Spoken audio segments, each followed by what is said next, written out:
ஒரு பொழுதும் இந்த கடந்த 15 வருடமாக எந்த ஒரு நபருமே எந்தவித வன்முறை ஆயுத கலாச்சாரத்திலும் ஈடுபடவில்லை. தமிழ் மக்கள் நேர்மையான அரசியல் தீர்வும் அரசியல் போராட்டத்தை நம்புகின்றார்கள் என்பதை 15 வருடமாக வெளிப்படுத்தியும் கூட ஆயுத முனைகளில் அவர்களை வைத்திருப்பதற்காகவே தொடர்ச்சியாக வடக்கு கிழக்கில் இராணுவ குவிப்பு இடம்பெற்றுக் கொண்டிருக்கின்றது. முத்தையன் கட்டிலே உயிரிழந்த கபில்ராஜுக்கு நீதி வேண்டும் என்கின்ற ஒரு கோரிக்கையும் இராணுவத்தினர் இராணுவ குவிப்பு இராணுவமயமாக்கல் என்பது வடகிழக்கிலிருந்து அகற்றப்பட வேண்டும் என்கின்ற அரசியல் கோரிக்கையை நாங்கள் இன்று இங்கு முன்வைக்கின்றோம்.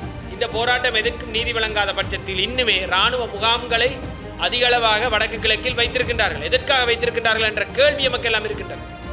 ஏனென்றால் இந்த இராணுவ முகாம்களால் தான் பிரச்சனைகள். இராணுவ முகாம் இல்லாது விட்டால் இன்று இந்த ஒரு இளைஞர் உயிரிழந்திருக்க மாட்டார். இன்று அந்த குடும்பத்திற்கு உழைத்து கொடுத்து கொண்டிருந்த ஒரு இளைஞர் இல்லை. 9 மாத குழந்தைக்கு ஒரு தந்தை இல்லாமல் போயிருக்கின்றார்.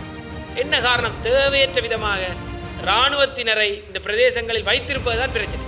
வெறும் 75,000 பேர் வாழ்கின்ற இந்த மன்னார் தீவிலே இந்த தொடர் வெள்ளப்பெருக்குகள் எப்பொழுது இருந்து ஏற்பட்டுக் கொண்டிருக்கின்றன. இந்த காற்றாலை வந்த பின். வணக்கம், நான் ராஜ்குமார் ராஜீவ்காந்த், மக்கள் போராட்ட முன்னணியுடைய தேசிய நிறைவேற்றுக்குழு உறுப்பினர். இன்று நாங்கள் ஊடக சந்திப்பொன்றை மேற்கொள்வதன் பிரதான நோக்கம், நேற்று முன்தினம் முல்லைத்தீவில் உள்ள முத்தையன் கட்டு என்கின்ற இடத்திலே ஒரு இளைஞர் ஒருவர் முத்தையன் கட்டு குளத்திலே சடலமாக கண்டுபிடிக்கப்பட்டிருந்தார். இதன் பிற்பாடு அங்கிருந்த ஊர் மக்கள், அந்த இளைஞரினுடைய உறவினர்கள் தகவலின்படி அவர்கள் அதற்கு முதல் நாள் இராணுவத்தினரால் முத்தையன் கட்டு பிரதேசத்தில் இருக்கின்ற இராணுவ முகாமிற்கு சில விடயங்களுக்காக அழைக்கப்பட்டிருந்ததாகவும், பின்னர் அந்த இராணுவ முகாமில் வைத்து அவர்கள் கடுமையாக தாக்கப்பட்ட பொழுது அங்கு சென்ற 5வரில் 4 தப்பி ஓடி வந்த பொழுது ஒருவர் அன்று மாலையிலிருந்து காணாமல் போயிருந்தார். அன்று முழுக்க அவரை தேடும் பணி இடம்பெற்று கொண்டிருந்தது. அவர் எங்கு தேடியும் கிடைக்காத காரணத்தால் அவர்கள் அடுத்த நாள் காலை வரை காத்திருந்தார்கள். அடுத்த நாள் காலையிலே முத்தையன் கட்டு குளத்திலே அவர் சடலமாக மிதந்து கொண்டிருந்தார். இந்த சடலத்தின் முகத்தில் பலத்த காயங்கள், இரத்தங்கள் என்பன இருந்ததை நாம் அவதானிக்கக்கூடியதாக இருந்தது. இதன் பிற்பாடு இந்த சம்பவம் தொடர்பாக பல்வேறு கருத்துக்கள் பரிமாற்றப்பட்டு கொண்டிருக்கின்றது. ஒரே ஒரு விடயம், இன்று அவர்கள் அங்கே எதற்காக சென்றார்கள்? பொருளை எடுக்க சென்றார்களா, விற்க சென்றார்களா, வாங்க சென்றார்களா, இராணுவத்தினரோடு நட்பாக இருந்தார்களா, இராணுவத்தினருக்கு சாராயம் வாங்கி கொடுத்தார்களா, கசிப்பு பெற்று கொடுத்தார்களா, கல் வாங்கி கொடுத்தார்களா, இதெல்லாம் அவசியமற்ற பேச்சுக்கள். இங்கே இருக்கின்ற பிரதான பிரச்சனை, ஒரு நாட்டிலே மக்கள் வாழ்கின்ற இடத்தில் இராணுவத்தினுடைய பிரசன்னம் அவசியமற்றது. சிவில் செயற்பாடுகளுக்குள் இராணுவம் தலையிடக்கூடாது. எந்த ஒரு ஜனநாயக நாட்டிலும் இராணுவம் ஆயுதபூர்வமான ஒரு அமைப்பு. நாட்டினுடைய எல்லை பிரச்சனைக்கும் நாட்டில் ஏற்படுகின்ற அசாதாரண சூழ்நிலைகளின் போது மட்டும் பயன்படுத்துவதற்காக உருவாக்கப்பட்ட ஒரு ஆயுத அமைப்பு தான் இராணுவம். இந்த இராணுவத்தை மக்கள் பகுதிகளில் அதிக அளவிலே கொண்ட பகுதிகளாக இன்று வடக்கு கிழக்கு இருக்கின்றது. இராணுவத்தினரோடு ஏற்கனவே எங்களுக்கு பலத்த பிரச்சனைகள் இருக்கின்றது. இராணுவத்திற்கு எதிராக நீதி கேட்டு போராட்டங்கள் இடம்பெற்றுக் கொண்டிருக்கின்றது. இந்த போராட்டம் எதற்கும் நீதி வழங்காத பட்சத்தில் இன்னுமே இராணுவ முகாம்களை அதிகளவாக வடக்கு கிழக்கில் வைத்திருக்கின்றார்கள். எதற்காக வைத்திருக்கின்றார்கள் என்ற கேள்வி நமக்கெல்லாம் இருக்கின்றது. ஏனென்றால் இந்த இராணுவ முகாம்களால் தான் பிரச்சனைகள்.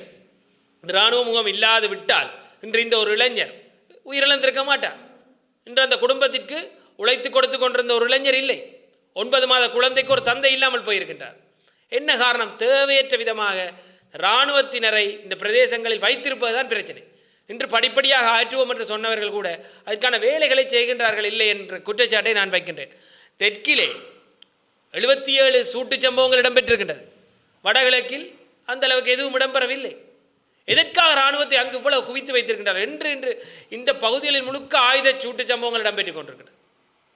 12,000க்கும் மேற்பட்ட முன்னாள் விடுதலை புலி உறுப்பினர்கள் புனர்வாழ்வு அளிக்கப்பட்டு சமூகத்திலே வாழ்கின்றார்கள்.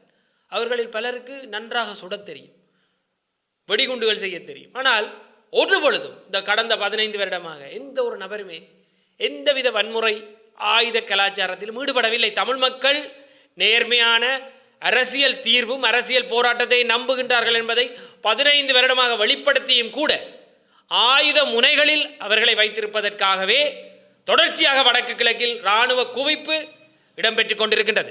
இராணுவத்தினரால் ஏற்படுகின்ற சிக்கல் என்பது அதிகரித்திருக்கின்றது. இராணுவத்தினர் விவசாயம் செய்கின்றார்கள், அங்கு ஹோட்டல் நடத்துகின்றார்கள், விடுதி நடத்துகின்றார்கள், சாப்பாட்டு கடைகள் நடத்துகின்றார்கள், மக்கள் செல்கின்ற விடமெல்லாம் திரிகின்றார்கள் ஆயுதத்தோடு. அது மட்டுமல்லாது சிலர் வீடு கட்டி கொடுக்கின்றார்கள், அத்தியாவசிய சேவைகளில் ஈடுபடுகின்றார்கள், பிரதம அதிதிகளாக செல்கின்றார்கள். எந்த ஒரு நாட்டிலும் இப்படி இடம்பெறாது. ஜனநாயகபூர்வமான ஒரு இடத்திலே இராணுவத்தினரினுடைய இடம் எந்த அளவில் இருக்க வேண்டும் என்பதை முதலில் நாம் புரிந்து கொள்ள வேண்டும். எனவே முத்தையன் கட்டிலே உயிரிழந்த கபில்ராஜுக்கு நீதி வேண்டும் என்கின்ற ஒரு கோரிக்கையும், இராணுவத்தினர் இராணுவ குவிப்பு இராணுவமயமாக்கல் என்பது வடகிழக்கிலிருந்து அகற்றப்பட வேண்டும் என்கின்ற அரசியல் கோரிக்கையை நாங்கள் இன்று இங்கு முன்வைக்கின்றோம். அதைத் தொடர்ந்து உங்களுக்கு தெரியும் மன்னாரினுடைய காற்றாலை பிரச்சனை. இந்த காற்றாலையால் சிலர் சொல்கின்றார்கள், காற்றாலை என்பது ஒரு மீள் சுழற்சியை ஏற்படுத்தக்கூடிய ஒரு சக்தி பிறப்பிக்கின்ற ஒரு விடயம், ரினியூவபிள் எனர்ஜி. அதனை ஏன் எதிர்க்கின்றீர்கள்? அதுவல்ல இங்கு பிரச்சனை.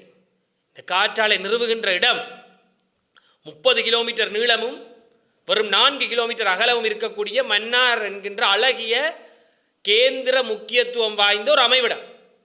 இந்த இடத்திலே அந்த இடத்தின் தன்மைகளை மீறி அதிகளவான மிக பாரிய குழிகளை ஏற்படுத்தி பொருத்தமில்லாத இடத்திலே பொருத்தமில்லாத அமைப்புகளை ஏற்படுத்துவதன் ஊடாக அங்கு தொடர்ச்சியான வெள்ளப்பெருக்கு ஏற்படுகின்றது. வெறும் 75,000 பேர் வாழ்கின்ற இந்த மன்னார் தீவிலே இந்த தொடர் வெள்ளப்பெருக்குகள் எப்பொழுது இருந்து ஏற்பட்டு கொண்டிருக்கின்றது இந்த காற்றாலை வந்த பின்னர். ஏனென்றால் வெள்ளம் வடிவதற்கு அங்கு இடமில்லை, வெள்ளம் செல்வதற்கான இடங்கள் தடுக்கப்பட்டிருக்கின்றது. கரையோரத்தில் இருந்த மீன்கள் எல்லாம் இன்று மீன்பிடி இல்லாத நிலைக்கு தள்ளப்பட்டிருக்கின்றார்கள். மீன்பிடியாளர்கள் தங்களுடைய வாழ்வாதாரத்தை இழந்து கொண்டிருக்கின்றார்கள். இப்படி ஒரு கேந்திர முக்கியத்துவம் வாய்ந்த இடத்திலே நிம்மதியாக வாழ்ந்து கொண்டிருந்த ஒரு சனத்திற்கு இவ்வளவு பெரிய ஒரு சிக்கலை வழங்கக்கூடிய ஒரு செயற்பாடு அவசியமா என்பதை நாங்கள் இங்கு கேட்கின்றோம். அது மட்டுமல்லாது மன்னாரில் கனியவள அகழ்வுக்கும் அனுமதி வழங்கப்பட்டிருக்கின்றது. புத்தளத்தில் நேற்று கனியவளம் அகழ்ந்தார் என்ற குற்றச்சாட்டில் கைது செய்யப்பட்டிருக்கின்றார்கள் சிலர். புத்தளம் என்கின்ற இறுக்கமான நிலப்பரப்பில் கூட கனிய வளங்களை அகழ்வது அங்கிருக்கின்ற மக்களுக்கு பாதிப்பை ஏற்படுத்தும் என்று கைது செய்கின்றார்கள். ஆனால் மன்னாரில் வேண்டுமென்றே அனைத்து விதமான சூழலுக்கு ஒவ்வாத மக்களுக்கு ஒவ்வாத விடயங்களை நடத்துவதற்கான பிரதான காரணம் மன்னாரில் இருந்து ஒட்டுமொத்தமாக மக்களை அகற்ற வேண்டும் என்ற நீண்டகால திட்டம் என்பதை நாங்கள் இங்கு கூறிக்கொள்ள விரும்புகின்றோம். உங்களுக்கு தெரியும், இந்தியாவிற்கு மிகவும் அருகாமையில் தான் மன்னார் இருக்கின்றது.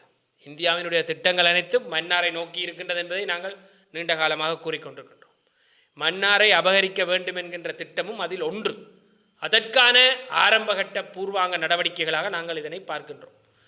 மொரட்டுவ பல்கலைக்கழகத்தினுடைய ஆராய்ச்சியின் முடிவிலே கதிர்காமத்தை அண்டிய பிரதேசங்களில் தான் சிறந்த காற்றாலை மூலம் மின் உற்பத்தி செய்யக்கூடிய இடங்கள் இருக்கின்றது. வேகமாக காற்று வீசக்கூடிய இடம், அந்த இடத்தில் இதைவிட அதிகமாக மின் உற்பத்தி செய்ய முடியும் என்று அவர்கள் ஆலோசனை வழங்கி இருக்கின்றார்கள். ஆனால் இதையெல்லாம் மீறி மன்னார் குடியிருப்பிலே மன்னார் மக்கள் இருக்கக்கூடிய பிரதேசங்களிலே கொண்டு போய் இதை நிறுவி இருக்கின்றார்கள்.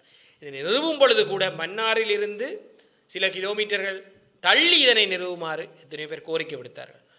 இவை அனைத்தும் நிராகரிக்கப்பட்டு மக்கள் வாழ்கின்ற பகுதிகள் இலக்கு வைக்கப்பட்டு இந்த விடயங்கள் செய்யப்பட்டிருக்கின்றது. மன்னாரில் வாழ்கின்ற ஒட்டுமொத்த மக்களும் ஒன்று திரண்டு எதிர்க்கின்ற ஒரு விடயத்தை எந்தவித கரிசனையும் இல்லாமல் தொடர்ச்சியாக செய்து கொண்டிருக்கின்றார்கள். மக்கள் முட்டாள்கள் அல்ல. மக்கள் வீதிக்கு வந்து போராடுகின்றார்கள் என்றால் அவர்களுக்கு ஏதோ பிரச்சனை இருக்கின்றது என்பதை நாங்கள் முதலில் புரிந்து கொள்ள வேண்டும். அவர்களுடைய வாழ்வாதாரம் பாதிக்கப்பட்டிருக்கின்றது, அவருடைய சூழல் பாதிக்கப்பட்டிருக்கின்றது, அங்கிருக்கின்ற இயற்கை வளம் பாதிக்கப்பட்டிருக்கின்றது, இயற்கை அனர்த்தத்தின் மூலம் மக்கள் பாதிக்கப்பட்டிருக்கின்றார்கள். இவை அனைத்து பாதிப்பின் விளைவுதான் அவர்கள் இன்று வீதிகளில் நிற்கின்றார்கள் என்பதை முதலில் இந்த அரசு புரிந்து கொள்ள வேண்டும். நன்றி.